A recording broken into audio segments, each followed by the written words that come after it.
മനസ്സ് നിയന്ത്രിക്കുന്നവൻ അല്ലാഹുവാണ്. സുബ്ഹാനല്ലാഹ്, ഞാൻ ഓർക്കുകയാണ്, എനിക്ക് യാത്ര പോകാൻ വേണ്ടി, യാത്ര ചെയ്യാൻ വേണ്ടി ഞാനിവിടെ വന്ന ഒരു വണ്ടിയുണ്ട്, ഒരു കാറുണ്ട്.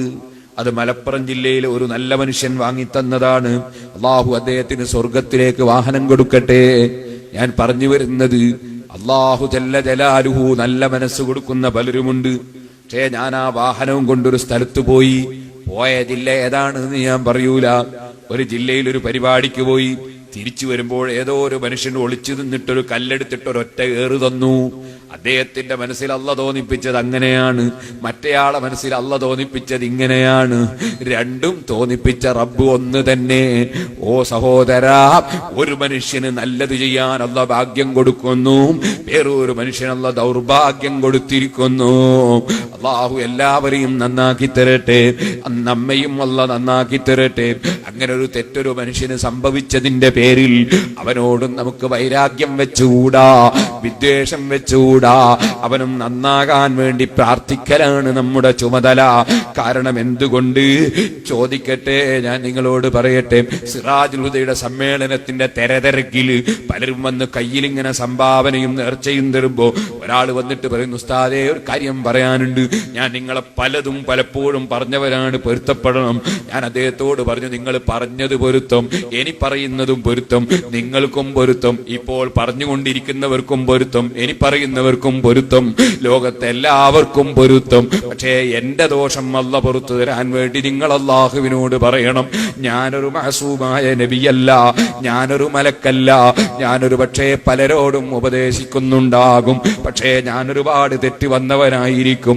അരം എന്ന് പറഞ്ഞൊരു സാധനമുണ്ട് ലോകത്ത്. അരം എന്ന് പറഞ്ഞാൽ ആ സാധനം എന്താണ്? അത് ഇരുമ്പിന് മൂർച്ചം കൂട്ടുന്ന സാധനമാണ്. ഒരുപാട് ആയുധങ്ങൾക്ക് അരം കൊണ്ടിങ്ങനെ മൂർച്ചം കൂട്ടും, പക്ഷേ അരത്തിന് മൂർച്ചമില്ല കേട്ടോ. തക്കാളി മുറിക്കാൻ പോലും അരം പറ്റുകയില്ല. ആ അരം കൊണ്ട് മൂർച്ച കൂടിയ ധാരാളം ആയുധങ്ങളുണ്ട്, പക്ഷേ അരത്തിന് മൂർച്ചയില്ല. ഇതുപോലെ മനുഷ്യനായി പോയാൽ, അരം പോലെ ആയിപ്പോയാൽ മനുഷ്യൻ പരാജയപ്പെട്ടു പോയി.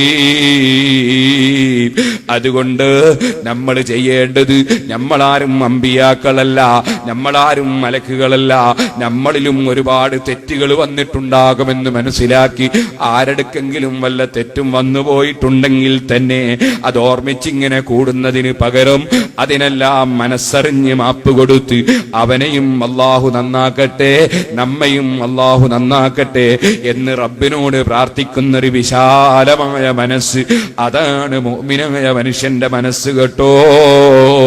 അതാണ് മുത്തഖിയായ മനുഷ്യന്റെ മനസ്സ് കേട്ടോ. ഓ മുസ്ലിം ചെറുപ്പക്കാരെ, രണ്ട് കാര്യം നമ്മൾ മറന്നു കളയണം, രണ്ട് കാര്യം നമ്മൾ ഓർമ്മിക്കണം. മറന്നു കളയേണ്ട രണ്ട് കാര്യം എന്താണ്? ഇങ്ങോട്ടൊരാൾ തെറ്റ് ചെയ്താൽ അത് നമ്മളങ്ങ് മറന്നു കളയണം. അതുപോലെ തന്നെ മറന്നു കളയേണ്ട മറ്റൊരു കാര്യം എന്താണ്? നമ്മളൊരാൾക്ക് അങ്ങോട്ടൊരു ഉപകാരം ചെയ്തു കൊടുത്താൽ അത് നമ്മൾ മറന്നു കളയണം. ഞാൻ ഇന്നയാൾക്ക് ഇന്ന ഉപകാരം ചെയ്തു എന്ന് നമ്മൾ ഓർമ്മിക്കാൻ പാടില്ല. അത് പിന്നെ എടുത്തു പറയാൻ പാടില്ല. ഞാനാണ് അവനെ അങ്ങനെയാക്കിയത്, ഞാനാണ് അവൻ ഇത് കൊടുത്തത്, അങ്ങനത്തെ ഒരൊറ്റ വർത്തമാനവും പറയാൻ പാടില്ല. അങ്ങോട്ട് ചെയ്തു കൊടുത്ത ഉപകാരം നമ്മൾ മറന്നു കളയണം. അതേ സമയത്ത് എപ്പോഴും ഓർമ്മിക്കേണ്ട രണ്ട് കാര്യമുണ്ട്. അതെന്താണ്? ആരെങ്കിലും നമുക്ക് ഇങ്ങോട്ടൊരു ഉപകാരം ചെയ്താൽ അത് നമ്മൾ എപ്പോഴും ഓർമ്മിക്കണം. അയാൾ എനിക്കൊരു ഉപകാരം ചെയ്ത മനുഷ്യനാണ്, എപ്പോഴും നമ്മൾ ഓർമ്മിച്ചുകൊണ്ടേയിരിക്കണം. അതുപോലെ നമ്മൾ ഒരാളോട് അങ്ങോട്ട് തെറ്റ് ചെയ്താൽ അത് നമ്മൾ എപ്പോഴും ഓർമ്മിക്കണം. അവൻ മാപ്പ് തന്നെങ്കിലല്ലേ എനിക്ക് രക്ഷയുള്ളൂ. ഈ ചിന്ത നമ്മുടെ മനസ്സിൽ എപ്പോഴും വേണം. അങ്ങോട്ട് ചെയ്ത തെറ്റ് ഓർമ്മിക്കണം, ഇങ്ങോട്ട് കിട്ടിയ ഉപകാരം ഓർമ്മിക്കണം. അങ്ങോട്ട് ചെയ്ത ഉപകാരം മറന്നു കളയണം, ഇങ്ങോട്ട് ചെയ്ത തെറ്റുകളും മറന്നു കളയണം. ഈ സ്വഭാവം നമുക്കുണ്ടാകണേ ഉമ്മമാരെ, ഈ സ്വഭാവം നമ്മിൽ പതിവാക്കണേ ചെറുപ്പക്കാരെ.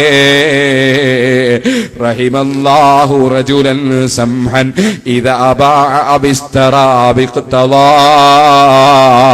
ഔ കമാ ഖാല ശഫീഉനാ റസൂലുള്ളാഹി സ്വല്ലല്ലാഹു അലൈഹി വസല്ലം തങ്ങൾ പറഞ്ഞില്ലേ, അല്ലാഹു ഒരാൾക്ക് റഹ്മത്ത് ചെയ്യട്ടെ, ആരാണയാള്? സംഹൻ, വിശാല മനസ്ഥിതിയുള്ള ആളാണ്.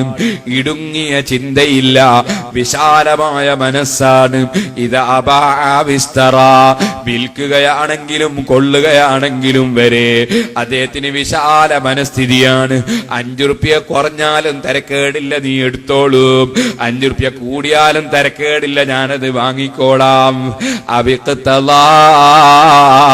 അവകാശം ചോദിക്കുന്ന സമയത്ത് പോലും അദ്ദേഹം വിട്ടുവീഴ്ച മനസ്ഥിതിക്കാരനാണ്.